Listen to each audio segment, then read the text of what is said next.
ودعوى النبوة بعد نبينا صلى الله عليه وسلم كفر بالإجماع. مولا علی قاری رحمت الله علیه شرع الفقه الاکبر کې دا اصول ذکر کړی دی یی چې کا څوک په نبی علیه الصلاۃ والسلام نو ورسته د نبوت دعوا وکړو دا سړی بالاجماع کافر دی.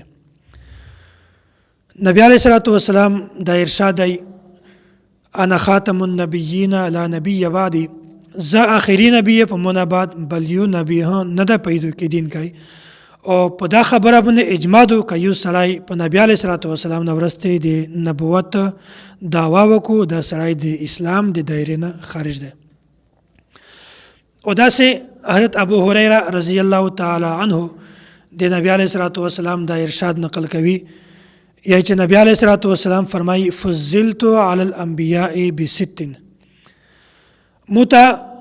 فضیلت رو کړای شوی دی په ټول انبیاء علیهم السلام باندې په شپږ شیانو سره، یعنی الله تعالی متا شپږ داسې اعزازات ورکړي دي چې هغه نور نبیون ته الله تعالی نه دی ورکړي. اول نمبر اعطیت جوامع الکلم، متا جامع کلمات ورکړي شوی دي. جامع کلمات دا مطلب چې د یو الفاظ کم وي او د دې معنا او مفهوم دا زیاتی وي. او دوم نمبر ونصرت بالرعب، او په رعب سره د مون مدد کړای شوی دی. او درم نمبر دی واحلت لی الغنائم، او د مود پورا مول غنیمت د حلال کړای شوی دی. او وجعلت لی الارض طهورا ومسجدا، او ګرځول شوی دو د مود پورا ټول انځکا پوکاوین کې طهور او داسې سجداګه. او په اخري کې دی و ارسلت الى الخلق کافه، او زه د ټول مخلوق د پوره لجلایم پیغمبر. و ختم بی النبیون، او په مو باندې د نبوت سلسله دا ختم کړی شوی دو. زه اخري نبی په منابات بل یو نبی نرسي. دا خو د حدیث په یو طرز باندې تشریح شوله. هغه خلک چې صرف دا ټول حدیث کې صرف شپږ اعزازات غني چې الله تعالی نبی علیه الصلاۃ والسلام ته شپږ اعزازات ورکړي دي، خو د میجستوز متکلم اسلام حضرت مولانا محمد الیاس ګمن حفظه الله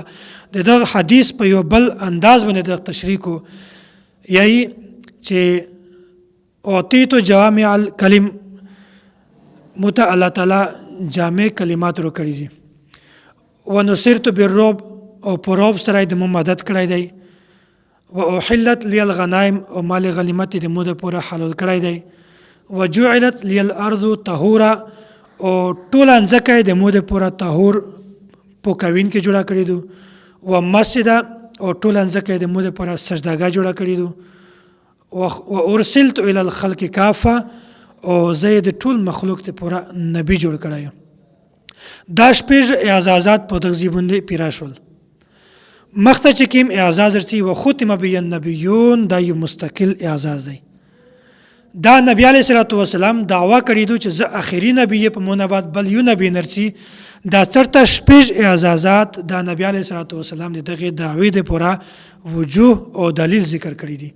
به طور دلیل نبی علیه الصلاۃ والسلام دا چرته شپږ شینا دا صرف دغه دعوی د پوره دلیل به طور دلیل ذکر کړی دی چې زه اخري نبی یو. دغه دلیل ته شای دی د چرته شپږ شی نه دي. جوامع الکلم چې کوم خصوصیات دي دا په ذهن کې کښنوي. جوامع الکلم او یو دی کلم، دغه په میانس کې فرق ته شای دی. جوامع الکلم دا ته یی چې الفاظ کم وي او دغه معنی زیات وي، او کلم اته یی چې دغه الفاظ او معانی د دوه سره برابر وي. الله تعالی د میش پیغمبر نبی علیه الصلاۃ والسلام ته جوامع الکلم ورکړي وي، او داسې نور پیغمبرون ته الله تعالی صرف کلم ورکړي دي. یعنی الله تعالی د میش پیغمبر ته جامع کلمات ورکړي دي، او نور پیغمبرون ته صرف کلمات ورکړي دي. دغه څه وجه ده؟ دغه وجه دادو چې نور پیغمبرون چې کی وی هغه الله تعالی یو پیغمبر یو علاقه تر ولجلای وو، او یو پیغمبر د یو قوم پیغمبر وو، د یو علاقې پیغمبر وو. د یغه چې کیم امتیون وی هغه محدود وی، محدود افراد وي په ګڼلې ګڼلې باندې معلومېدل ځکه یغه ته کم مسائل په چار وي ځکه الله تعالی د یغه د پورا کم کلمات ورکړل او د میشت کې پیغمبر دی دا د قیامت پورا د ټوله امت د ټوله قومي د ټوله انسانونه د ټوله خلق پیغمبر دی او دغه ته په کروڑینه مسائل هم پچار کېدل او په کروڑینه مسائل ته پچار کېدل او ځکه چې مشرق مغرب جنوب شمال دغه ټول خلک چې سره دي دغه په کروڑینه خالتي او په کروڑینه مسائل ته هم پچار کېدل او کچیرته الله تعالی نبی علیہ الصلوۃ والسلام ته صرف کلمات ورکولای بیا د کروڑې مسائل د پورا په کروڑینه کلمات هم ورکولای او دا که الله تعالی نبی علیہ الصلوۃ والسلام ته په کروڑینه په عربینه کلمات ورکړي وای نو داغه کلماتو چالیکل داغه کلماتو کیم پریس چاپ کول داغه کلماتو کیم سینې محفوظول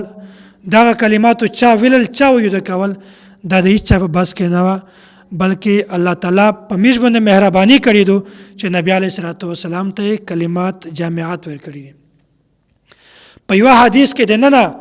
بیا په کروڑینه مسائل دي چې هغه مجتهد او فقيه د حدیث لوندې په غور سره په فکر سره د حدیث نه مسله روبسي او امت ته یې ورکو دا بیا چار د ورسته د فقيه او د مجتهد مخته امتینه چې څوروي د یغه د پورا پیغمبر ژوندای و چې کله هغه پیغمبر د دغه دنیا نه رخصت شه بیا بل پیغمبر راغی چې یغه ته د مسالې په ضرورت و یغه بل نبی او یغه مسله وروشوله خو نبی علیہ الصلوۃ والسلام داسته چې د آخري پیغمبر د پدنه بعد بل پیغمبر نه پیدا کیږي لہذا دغه د وجنه الله تعالی نبی علیہ الصلوۃ والسلام ته جامع کلمات ورکړل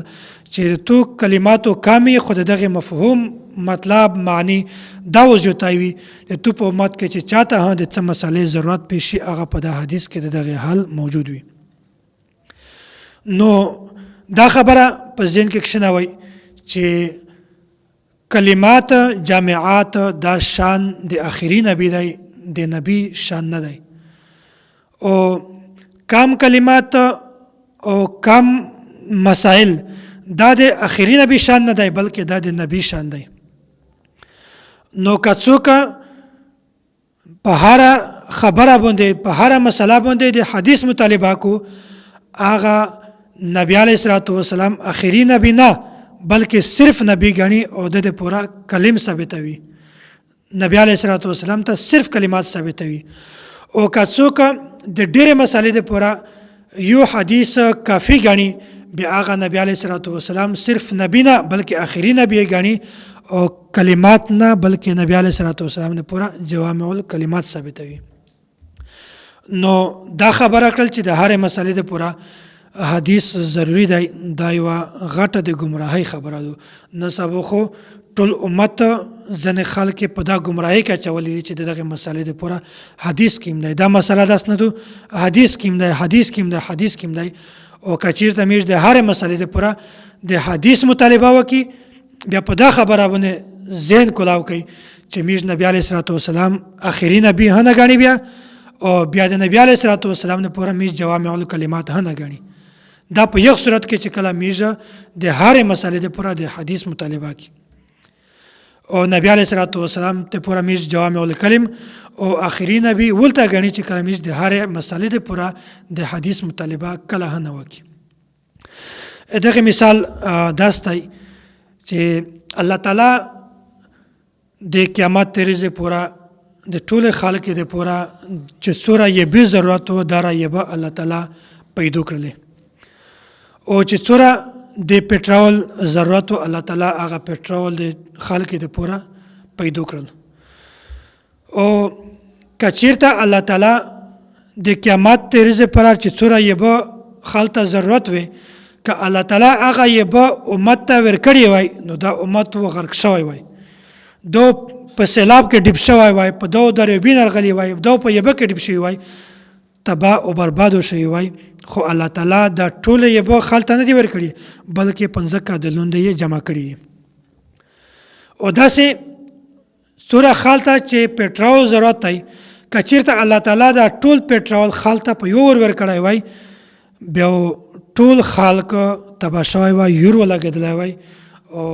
یو فساد جوړ شوی په دنیا کې چې دا څرنګه یور ولګېده او څرنګه نقصان جوړ شو خو الله تعالی دا ټول پټرول چې کوم دي دا په ځمکه د لاندې کښېښول او کله چې یوه سړي ته د یبې ضرورت وي بیا د انجینیر مدد حاصلوي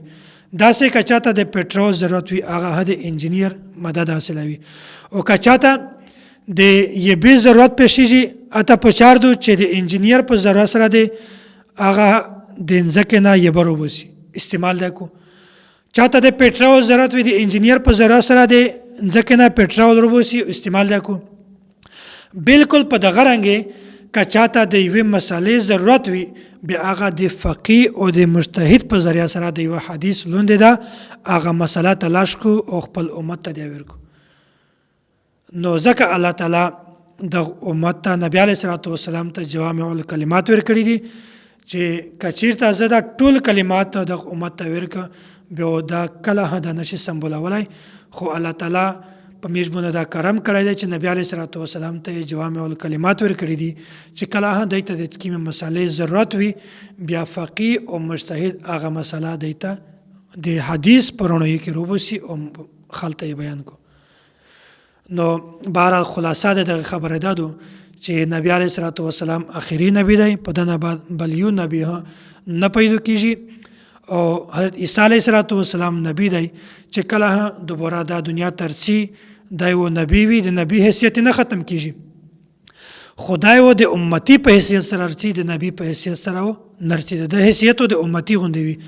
او میرزا غلام احمد قادیانی د همیش پیغمبر نه مانی ځکه چې دا نازلیږي نه بلکې دا پیدا شوی و او نبی علیه الصلاة والسلام د دغې نفي فرمایلی وه چې حضرت عیسی علیه الصلاة والسلام دا ور نازلیږي او میرزا غلام احمد قادیانی دا چونکې پیدا شوی و دغې وجې نه هغه نبی نه ګڼي عقیده نمبر 31 وکل دعوى النبوة بعد نبوته فغی وهوا او رسول الله صلی الله علیه وسلم آخري نبی دی په ده نه بعد بل یو نبی هم نه پیدا کېږي او که څوک په ده نه بعد د نبوت دعوه وکړو دا ګمراهي دو او خواهش پرستی دو نه ذلي نه بیرچي او نه بروزي نه تشریعي او نه غیر تشریعي او که څوک هم په دا څلور صورتونه کې یا نور کې کوم یو د نبوت دعوه وکړو دا بالکل ګمراهي دو د دغه هیڅ حیثیت نشته دغه تفصیل مخکې تر شوی دی عقیده نمبر 32 وهو المبعوث الى عامة الجن وكافة الورى بالحق والهدى وبالنور والضياء رسول الله صلی الله علیه وسلم دا د